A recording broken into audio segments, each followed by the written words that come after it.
Welcome to the art and science of difficult conversations. I'm Chris. And I'm Lucy, and we love having difficult conversations.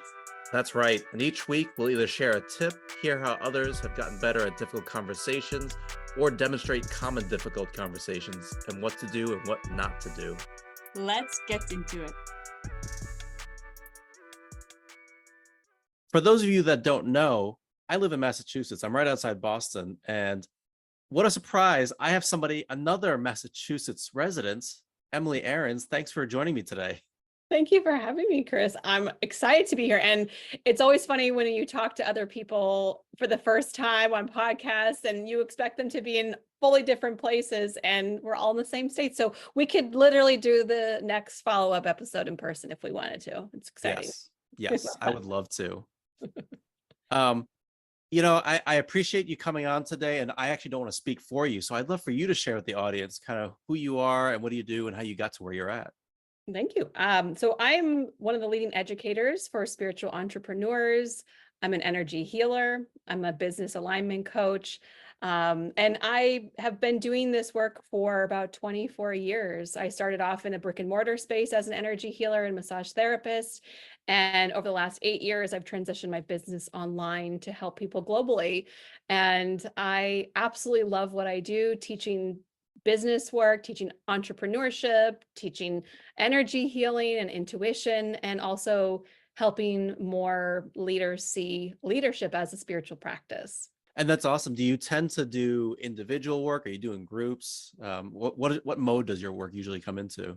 I am pretty much solely doing group work at this point. I do have occasional one-on-one clients that for all the 8 years I've been online, I've literally never once listed my private sessions, and people just find me. They usually kind of hunt me down on Instagram or some social platform, and they're like, do you take private sessions? I'm like, depends what's going on. So it's very low key, but it always seems to attract, the right people at the right time. But primarily, I do group work. So I teach people how to do what I do as an energy healer and a business owner. I have a certification course that's literally the first and only energy-based training with a profit guarantee, because I literally teach business and they are required to start charging throughout the training. I have a group membership that is a community where I channel and do energy healings live every single month. So again, group work. And I've just sort of branched into a new business with my COO, Amanda, that we are beginning to do private sessions with individuals that we tap into the soul of their business and help them to find that feminine alignment and energy, and to find feminine leadership. So a little bit of both, but primarily group work. And I do have like courses and pre-recorded meditations, hundreds of meditations and things like that too. That's incredible. And was 10-year-old Emily imagining this career, or how did you even get into this career? So I'm one of those people that at a young age, I mean, I have my kindergarten journal where I said when I grew up, I want to help people. And I thought maybe I'd like to be a doctor. My father is a physician. My mother was in speech pathology, but also does a lot of like alternative wellness stuff. And it wasn't until I was probably, I would say like 7 or 8, we had somebody who was living in our house, renting a room, who was a massage therapist. And it was like, and she did Reiki. And I was like, something about that really like lit something up in me. Like I always knew there was something there.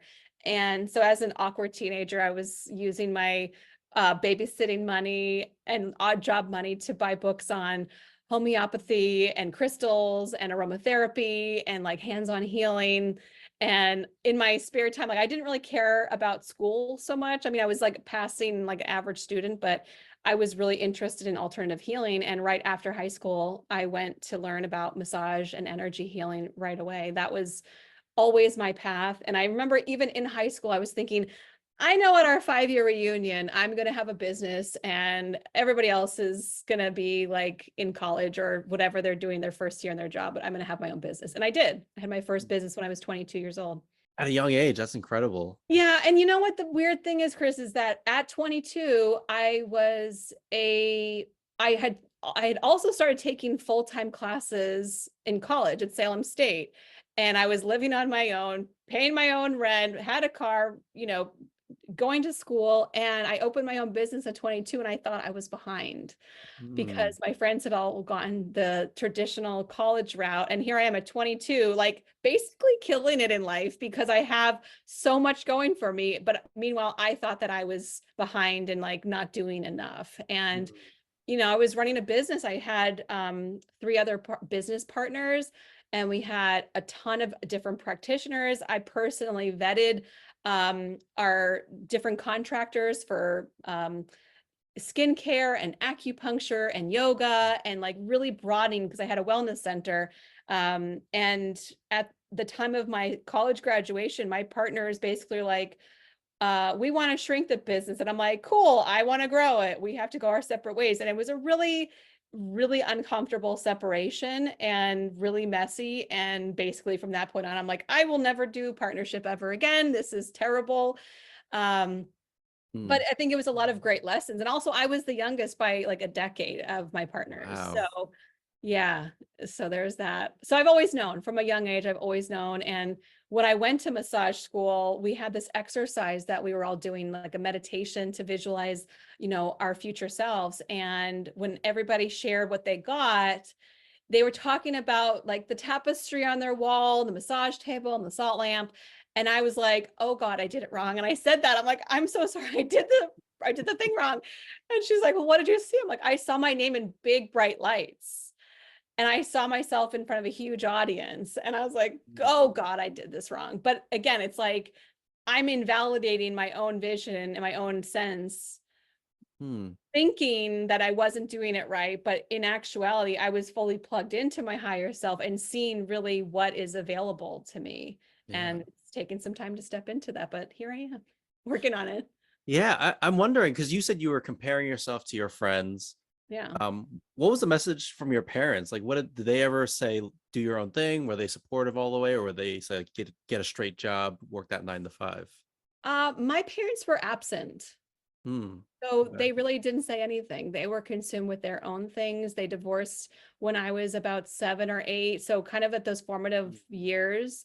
And they were in their own zone. So, I kind of flew under the radar, made grades, was okay. No one really paid much mind. And when after high school, I wanted to go to massage school. I was living with my dad at the time. We grew up in Northern California until Hmm. I was 12. We moved across the country to Massachusetts at that time. My dad and my brother, my mom stayed in California. And my dad really couldn't care less, like if I went there or to college, or he didn't really care. So that was kind of it. They were pretty absent. Yeah. So you were just used to forging your own path from the Oh yeah, I beginning, was a from a young latchkey age. kid. I was like figured out on Yeah. your own. Like, even when we moved here, my dad was working constantly. So I was alone a lot. So I had to learn how to like fend for myself, cook, clean, you know, get myself in trouble and get out of trouble. you know. Yeah. I think your story is so interesting, and I think it resonates with a lot of entrepreneurs in that early stage of like comparing ourselves to others. And I'm still in my first year Oh of my wow. own Okay. business, and so like there's still times where I'm like, should I be ahead? Do I feel a little behind? Yeah. How did you start transforming that mindset to feeling more comfortable and confident in what you bring to the table and where you're at? It it's taken a lot of years, honestly. Mm, I think we wish that we could just wake up confident. But it's like it would be like kind of gypping ourselves of the experience of falling on our face and like getting back up all the time. mm, And I think that there's something really sacred in those early stages. And even as you said, I'm in my first year, I'm like, oh, it's so special. I just want to hold you like a baby. Like it's so wonderful and it's so hard. You're on the steep side of the learning curve. Like everything is coming at you, and like you have to be so discerning, and things can feel so easy to be like, that's what I need. That's what's missing, and not be able to trust yourself. And I really feel like what helped me to build confidence in myself was that I really didn't have a lot of support. I mean, it was about 8 years ago when I was married with my husband, we had a kid, and I knew I needed to do things differently. I was doing massage therapy and energy healing in person in a brick and mortar. And I just wanted to contribute more to my family. I wanted things to shift and change. And I started to learn about online business and podcasts. And like, I started to invest in myself. And I will say that it was the beginning of investing in myself that shifted things for me, because it wasn't the courses that I bought or the masterminds that I joined. It was that I started to believe in myself. Like, Mm, I will put money down. I will bet on myself today. I'm going to bet that, like, if I do this course and I literally sign up and do the course, because 97% of people buy courses and never do them, mhm, I was right. going to be part of that 3% that was going to crush that course and make it work for me. And I'm a voracious learner. And even though in high school I didn't apply myself, as an adult, when I went to college and as an adult now, I'm this voracious learner. And when I'm interested in something, I'm just going to go all the way. And so it was beginning to invest in myself and see how I performed under pressure and without people really believing in me and following my instincts of what to do next. It was a lot of that shifting my identity. Like, I knew as I was running my business, it wasn't successful and I needed to shift that. And so I started to make decisions to say, everything I do moving forward is going to be a different person making the decision. I'm not going to make it from Mm, newbie brick and mortar Emily who discounts herself all the time. I'm going to make these decisions, every decision, even including like what kind of clothes I'm going to wear that day, as $100,000 year Emily, because I'm gonna wear that identity now and show up as mm, that person now and believe in myself. And my first huge investment was $10,000, of which I just put all in a credit card and didn't even tell my husband. mm, And I was afraid because I didn't believe in myself. He definitely did not believe in me. And then I'm going into debt to further my education. And the thing about when you really believe in yourself, you're also sending out this message to the universe that I believe in myself and I am worth it and I'm going to make this happen. And anytime I make an investment, before I hit the, process button, I say a little prayer and ask that it come back to me tenfold. And when I did that, I didn't expect. What happened a few months later was I got a call from a family member that said, "Oh, remember the stocks that you invested in back in high school, just like messing around? Well, now they're worth something and they're yours if you want them. Here, I'm going to sign them all over to your name right now. So you'll get the email. It's all yours. Do with it what you want." mm, And it was to the tune of like 13 grand cash.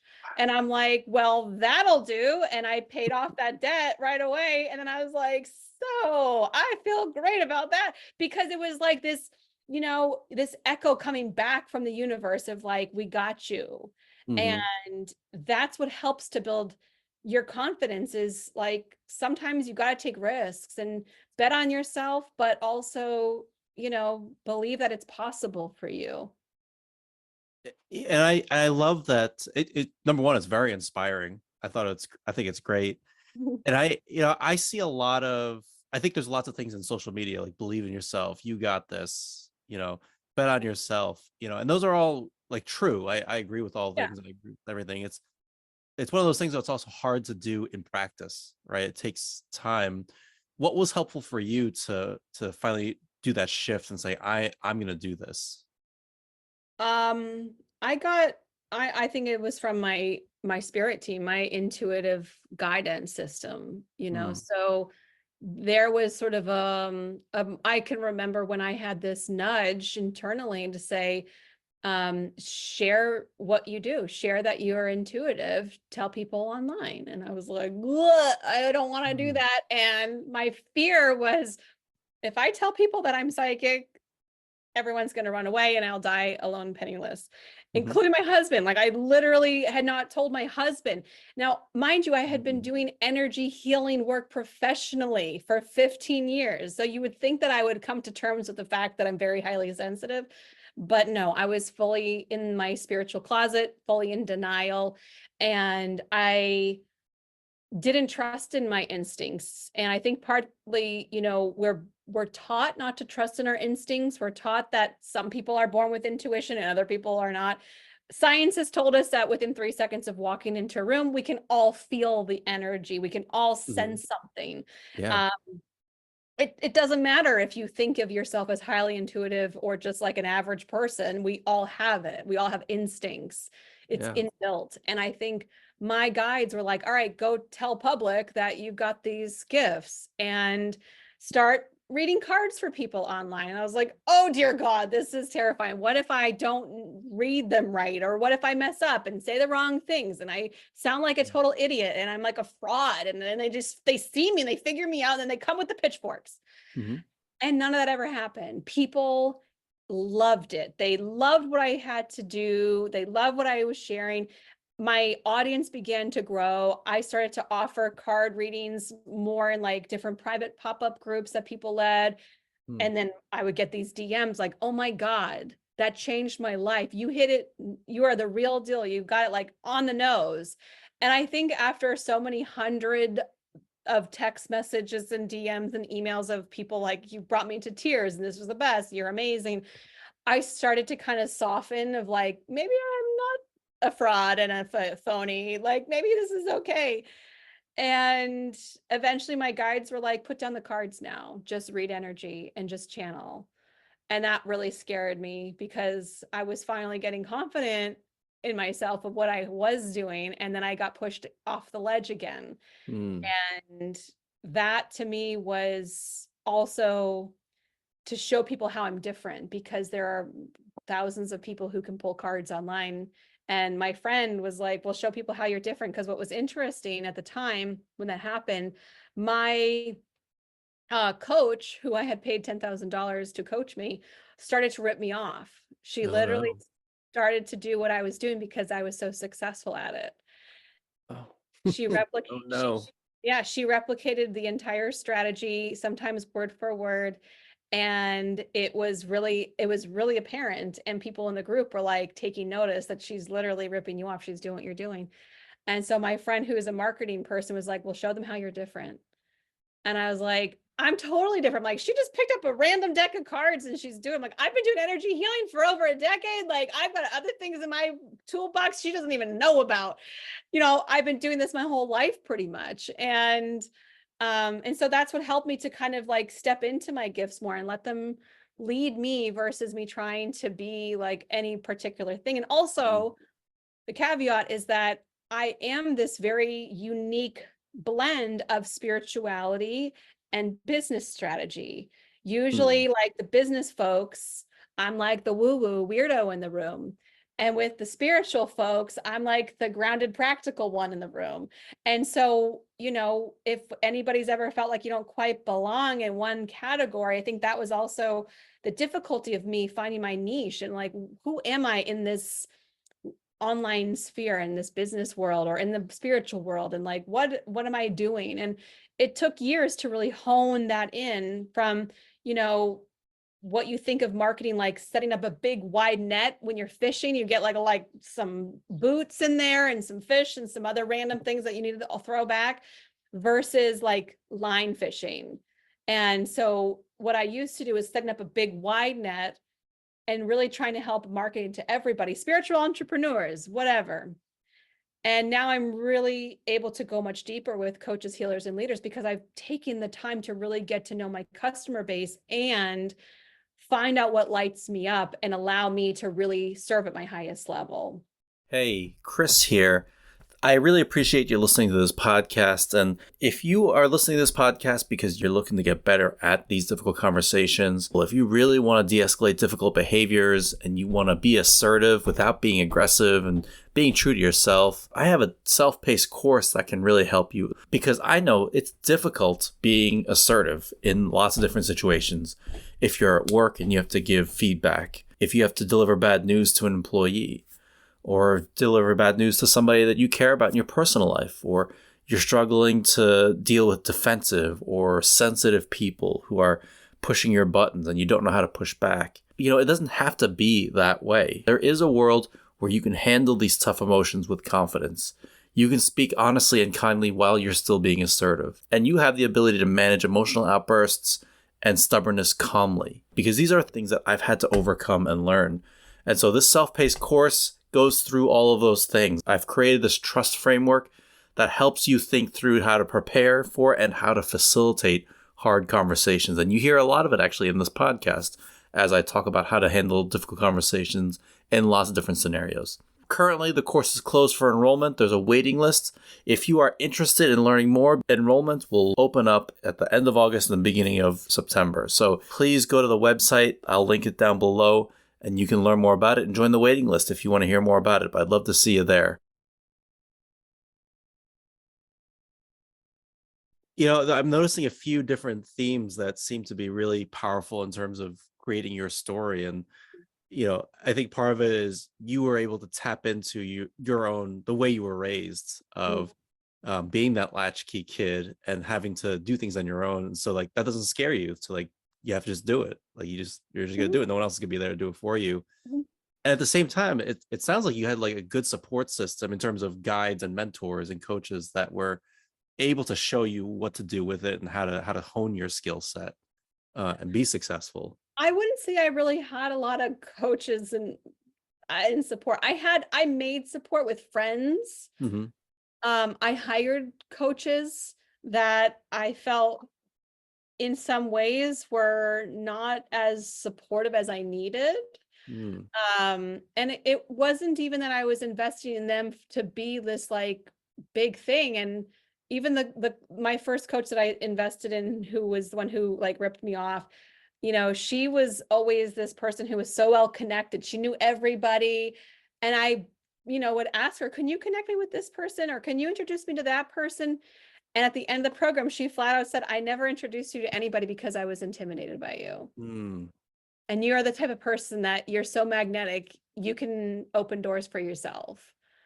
And so I wouldn't necessarily agree with a lot of the support, but I've cultivated support with like-minded friendships Mm. from the mastermind, having a friend from that group, from other places, honing in and like really see my people, even past clients. Once we're done with our, contracts, like sometimes those people have become some of my dearest friends. So Great. yeah.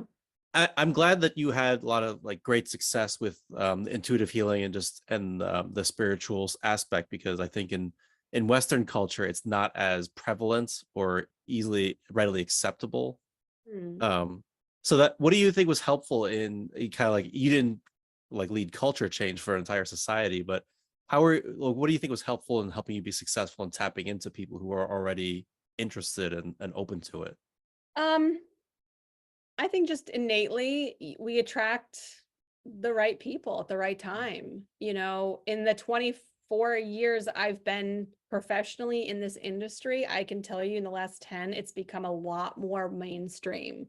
Mm. When I started off doing massage and energy healing, nobody knew what energy healing was. Nowadays, most people have been sort of familiar with the term Reiki. They're like, what is Reiki? It's like energy, Sure. right? Some people even know chakras. They've heard of the words chakras. Hmm. Yoga has become mainstream. Lululemon and Right. Athleta have brought yoga into the mainstream.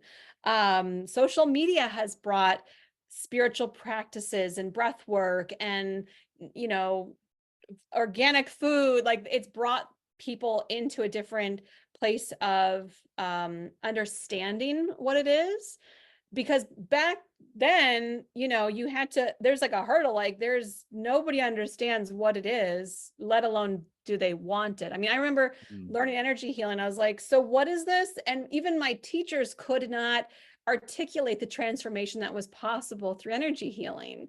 Mm. And now, as a teacher, and I teach practitioners, when they're asking the same question, they actually have the evidential base knowledge from when they do work. They're seeing the testimonials come in. The client came in with this problem and they left feeling this way. And I'm helping them to be able to articulate before and after and understand the transformation in a very left brain, logical, and grounded kind of way. But Mhm. honestly, the reason why nobody came at me with pitchforks is because people are more consumed with themselves. Mm. Like if they don't like me, they don't follow me. If they like me, they do follow me and then they tell a friend.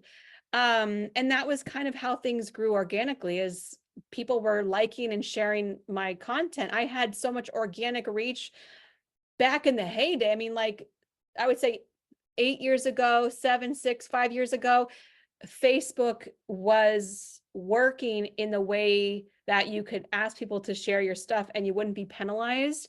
And so Mm. I had a ton of organic reach. And then I started to rely on Facebook ads to really help broaden my reach and speed things up for me. So kind of adding fuel to the fire. I know who my audience was, and I would just tell Facebook ads managers to be like, all right, here's who you want to target, these people. And because I knew who they were, my ads got into the, their feed. And then next thing you know, people are like, oh my God, I have no idea where I found you from, but you're the best thing ever. Like, yeah, you found me through an ad probably. Yeah. But yeah. I think we talked about this in the pre-interview part, and you also talked about it a little bit here, but your husband was kind of mixed in terms of what supporting this journey of yours. Tell me about that. Yeah, when I was shifting my identity from this like broke healer who could to I'm now a six-figure mindset, this is who I am. He was not on board with that. And he was like, I don't know who you think you are, but this is all BS. And like, I think you're full of it. And it wasn't initially, I was just like, heartbroken that he didn't support me and love me for who I was and who I was becoming. Cause really I had not been a different person. I'd always been doing this work. He met me as I was, working, doing this stuff. So he always knew I was, in the industry. But I realized that after doing deeper work on myself, that he was a reflection of my own inner self-doubt, my own inner self-critic. And when I was able to kind of reconcile who I was, what I was here to do, and really find my footing and say, yeah, I was chosen to do this and I choose to do this. This is what my life's purpose is, my passion, and I'm like a locomotive train. And I said to him, like, you can either hop on this train or you can get out of the way. I don't want to run you over, buddy, but that's what's going to happen. And he did. A miracle happened. I mean, we had an enormous, miraculous shift in that it felt like one day he was like, I don't know what you're doing. The next day he's got like pom-poms out and he's cheering me on. And even to this day where I've had highs and lows in my business and if I'm going through something, he's like, you got this. If there's something I know about you, you'll figure it out. It's always going to work out. You got this. And he's always really supportive of me now.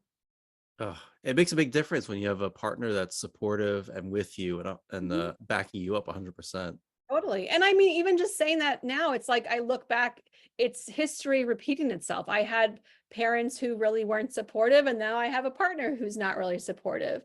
And Mm, so there's another level of me allowing myself to be loved and allowing myself to be supported in a whole different way. And it's very healing to be able to tolerate love and support. I think that's another component of success that people really have a difficult time putting their finger on, is really raising your tolerance level for love, support, finances. We can only tolerate so much and we hit this sort of ceiling and sometimes self-sabotage. And mm, so that's part of the work of what helped me and what continues to help me is to look at where am I limiting myself? Where am I putting these self-imposed limitations on? mm. And what can I do to help expand that? I mean, even in the last year, I feel myself going into contraction. Like, what is this about? Let's look at this and let's open up to how I can tolerate more in various ways. Yeah. And I'll just say two things. You're speaking my language because number one, I'm also a licensed therapist. So all that stuff is like, yep, right on point. Mm. And number two, I was fortunate that my wife, her husband, or I mean, her husband, her dad was had his own business her whole life. Okay. So when I started this journey, she was like, "Yeah, I think it makes sense. Go do it," because she was already used to that and already Yeah. saw what that looked like. Yeah. And there's Um, also different expectations yeah. with men and women, our roles, our gender roles and our Mhm. familial roles. And it's so obvious to society for a woman to support her male partner. Like it's almost like a non-issue. But for the other way around, for a male partner to support his female partner, it's almost like, okay, well, you're gambling and I don't know if this is safe. And trust me, I've had so many clients who are ready to sign up for programs and then they'll come to me bawling because I want to do this and I'm ready to do this, but my husband said no. Mm, And it's devastating. And, you know, we have these different gender roles, these family roles. And at the time, like I said, I had a 1-year-old kid and I was supposed to be little Susie homemaker. And even my mom, the year that my business was starting to really take off, that first year, my mom had come to visit from Florida and she's staying with us. And before she's going, she said, I really want to talk to you. I want you to be able to focus your energy on your family and not on your business. And you need to really stop with this business stuff. And I Mm. was like, I'm sorry, did I ask you for your business advice? And I actually opened up my QuickBooks and I said, let me just show you, I'm doing really well. And this upward, all the columns go up, up, up every single month incrementally. And I said, I'm about to hit my biggest month ever because I'm about to sell my retreat and I should hit $10,000 for the first time ever. Mm. And I can't stop now because I am doing such amazing work and it feels so good. But thank you for your advice. And actually, that month I didn't hit $10,000. I hit $36,000. Mm. And it was my first, you know, 5-figure month. And I was like, holy moly, I was making half of this a year before this. Like, how is this even like, oh. So, you know, you have to work on how much you can tolerate, how much you can receive, how easy that can be. And by the end of that year, my mom was like, I said, I'm taking November off to just like chill with my family and go on vacation. And she's like, you can't stop now. I go, listen, if I listened to your advice back in March, I wouldn't be where I am Yeah. today. So thank you, but no, thank you. Let's not take advice from people who don't know anything. Yeah. Very true. Love that. I'd love for you to share also just what was that like reframing those mindsets, those internal critics of yourself to feel more confident and not let those be your limiting factor? Um, I think that took a lot of deeper healing internally to look at when was the first time I had that thought? Mm. Is that even my thought to begin with? Like you're not good enough or you're not capable or no one's gonna like you. I used to say that I had an awful voice and that nobody want to listen to my voice doing a meditation. Mm. And I was kind of like, well, I mean, it probably could be worse, maybe it could be better, but like, I don't know. And I just started recording a couple meditations and I shared them with some of my friends who were in my mastermind. And I was like, can you just like, I know it's 8 minutes. You don't have to listen to the whole thing. I'm almost like apologizing about it. Like it's called Mm. Attract Your Soulmate Client with Ease, but if you don't have time, I totally get it. And all of them came back to me and they're like, first of all, it is so good. I Mm. could feel my energy opening up. I could feel and sense my soulmate clients coming in. And I just made an extra $10,000. I just made an extra sale over here. I just got a new whatever. And I'm like, wait, what? It's bringing results also. So not only do you not hate my voice, you're telling me that it's working to make you money. And I was like, is it okay if you send me a testimonial? Is this okay? Mm. They're like, hell yeah. I'm going to tell 10 friends too. And so it's like, you know, we have these stories that we replay that are we're so used to, we believe them as truths. And it's really nice to be able to be so introspective that you can see it as a thought. Like, this is just a thought that I'm having. Is it even mine? And not all thoughts are even ours. Thoughts come from all different Mm. places, different Mm. people, and also passed down generationally. There is a lot that can get embedded in our DNA and passed down through our cellular memories, passed down through lifetimes, all kinds of weird stuff that like we really don't have an understanding of consciously. But when you start to pare back and start to get more inquisitive of like, where does this thought come from? When was the first time I thought this? And sometimes when we do that deeper work, it can easily shift our mindset to be like, well, first of all, it's not even my thought. What I would think is something else.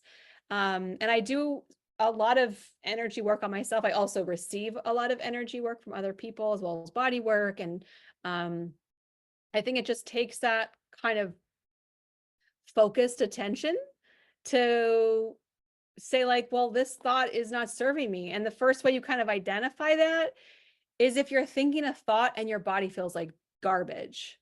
Like if Mm. you feel awful when you're thinking about something, that should be like a bell going off, like meow, meow, like an alarm going off. Like when I think this thought, then my body feels tightness, tension, nausea, upset, like pain. That is your body's way of indicating that this is not a helpful thought and it's time to dismantle it or look at it differently or heal it, or shift your attention to other thoughts that don't feel like garbage. But there's all kinds of processes that people can do, but that's something that's helped me a lot.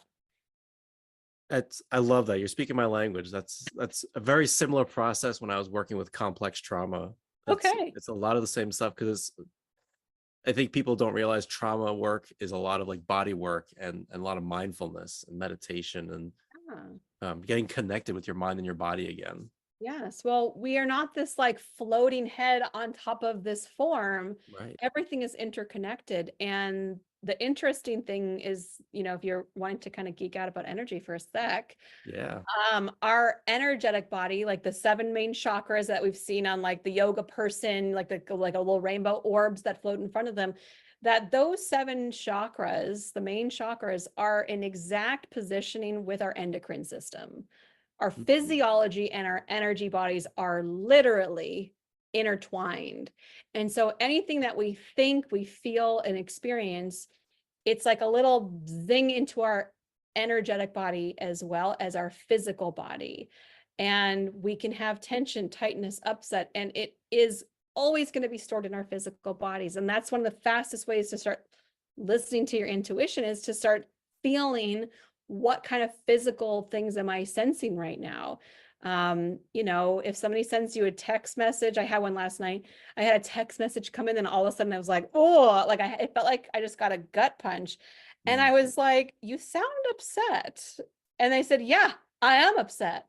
And I was like, okay. And when they text me back, I'm like, okay, this has nothing to do with me. This is their stuff. This has nothing to do with me. And then they actually called me this morning to apologize for it, which is actually really nice. Don't always get the apology. Yeah. Uh, but it's a really good way to have an indicator of, how is my body responding and reacting? And our body is going to keep score of everything, whether you think it is or not. And the interesting thing is, especially as entrepreneurs, when we're under unrelenting stress to build a business, to make an impact, to make more money, to do more, to try TikTok and do a live video and start a podcast and whatever it is, invest in yourself. These stressors have a direct impact on our energy bodies as well as our Mm. immunity. And so we cannot ignore them. We cannot act like, we'll just like get ourselves to look pretty on camera and everything is fine, because at a certain point our nervous system will not be able to take it. We'll have to shut down, or our system will shut us down. So sickness, dis-ease, all a slew of other things that are way less pleasant, to get our attention. And sometimes folks actually wait until things get so bad that their body is literally screaming at them to slow down, to shut down, or that they're completely burnt out. And huge percentage of entrepreneurs do get burnt out because they're not listening to their bodies. Have you ever read that book, The Body Keeps a Score? No, I haven't, but I know it. Yeah, because you mentioned that. And there's another, there's a doctor, Dr. Gabor Mate. He also writes Dr. about the same Gabor thing about, Mate. yeah, yeah, yeah. He's like amazing. I love his work. I saw him speak. I used to go to the trauma conference here in Boston every year, and I saw him speak, and it was like his stuff is incredible. Yes. Yeah. Yeah. I fully agree. His book on trauma um was really enlightening for me because, like I said, I think also becoming a parent, it's allowed me to see the places where my childhood was traumatic, even though I never thought of it as traumatic. And it's really amazing to be able to process through some of the work that he's done, to be able to say, oh, wow, wasn't necessarily what happened to me. What should have happened, it didn't. Okay. Interesting. Got it. I see you.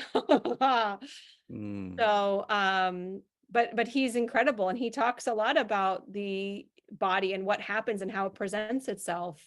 And he also talks about plant medicine, which is an incredible vehicle for deep healing and processing trauma. yeah, I love that. So I could talk about. I love nerding out about this. So that's really cool. Um, not everybody that listens to this podcast is an entrepreneur. A lot of them work just in various industries. But even if they aren't an entrepreneur, I think they can still take things away about overcoming that self-doubt, that fear, finding that confidence. So what are 1 to 2 big takeaways you would love to share that you would want people to walk away with? I think the biggest takeaway is really being able to tap into your instincts, your inner truth, your inner guidance. And, a lot of people say they have trouble trusting their intuition, which is normal, by the way. Most people say that. And our intuition is like a muscle, like anything else that we practice and we get good at, we get stronger at, and becomes second nature. And so my invitation is, what happened for me is I started to shift my identity to be a different person. And then I started to take the lead from my inner guidance. It was like, try this, do that. And so if your intuition is saying like, don't go that way, break up with that person, wear this outfit, bring an umbrella, whatever it is that your intuition is offering you, just do it and trust it implicitly. The more that you trust it, the stronger it will get. And so it's like these little minute things that we think are like seemingly like insignificant. It's those little things over and over again that actually strengthen your muscle so that when there is something that's more significant, you get those big hits. You're not going to just wake up one day and it's like drinking out of a fire hose. You're so intuitive that like you can see dead people and read people's auras. Nobody wants that, really, truly. Nobody wants that. Some people who have near-death experiences have that, and they definitely don't want it. I've heard from people like that was awful. That can be traumatic. But it's these little bits of being able to just trust your instincts, know what a yes is, and know what a no is. Let's say Chris is like, Emily, you want to come drive to Weymouth in the middle of the rush hour traffic and like hang out? I'd be like, oh, like everything my body is saying no. When we have those instincts, just honor them. And I don't have to be a jerk about it. Be like, you know what? Today's not a good day and that's not a good time. However, I'd love to go do something. So let's figure out something that works, right? So knowing a yes, knowing a no, and really just trusting your instincts implicitly. I love that. And for listeners, in case you're not familiar, traffic in Boston is just awful. It's just the worst every time of the day, every day of the week. It's just never good, never easy. No, it's not. I love that call to trusting your instinct, because you're right. I think that's what I hear from people a lot is, I don't know if I could trust my instinct. I don't know if I could trust it. And I love that analogy, that practicalness. So you're right. It is like the way you're teaching, the way you're doing stuff it's very practical. It's just not like abstract thought or theory. Yeah, just trust it with the little things, like it could be seemingly stupid. Like I'm walking out the door and it's sunny out and I have this little instinct that's like, grab an umbrella. And I'm like, it is sunny out. I don't need an umbrella, because that's what happens. Our intuition speaks first, and then our logical left brain talks us out of it. And so what happens is if you just grab the umbrella, like whatever, like who cares if I have an umbrella in my bag or in my car, like big whoop, right? So if it doesn't rain, it doesn't rain. But when it does rain and you're like, yeah, I knew it. I got my umbrella. I had that instinct. You're going to celebrate yourself. And when you celebrate yourself, you get that dopamine hit. And then you're like, oh, I like this intuition thing. It feels good. And you develop that. I've never, ever heard somebody say, I trusted my intuition and I regret it. It's just never happened. It's always the opposite. I got that hit. I didn't trust it and I regret it. So just start doing like the silly things, little things all the time. Love that. Emily, where can people find you? Where can people follow you if they want to follow your stuff? You can go to my website, emilyaarons.com. They will find all of the ways to work with me. I'm more active on social media, on Instagram, on Facebook, but this summer I'm dedicating myself to focus more and prioritize YouTube. So hopefully I'll have something extraordinary going on my YouTube channel. Right now I have all these followers. I'm like, I don't even know why they follow me. There's nothing really exciting there. So I'll be bringing some more life to that platform, but my website is really the best place to find me and connect with me. And if you're a fan of this podcast and you really connect with me, find me on Instagram and say hi. I love to really connect with people. So don't be shy. Just come over, say hi to me at Emily Aarons. Awesome. Emily, it was great talking to you. I do hope we get a chance to talk in person one day when we record later this season or even next season. Yeah. I'd love Yeah. to just do a live recording with you. Me too. That'd be so much fun. Thanks for coming on, Emily. Thank you for having me, and thank you for all the listeners for being here with us.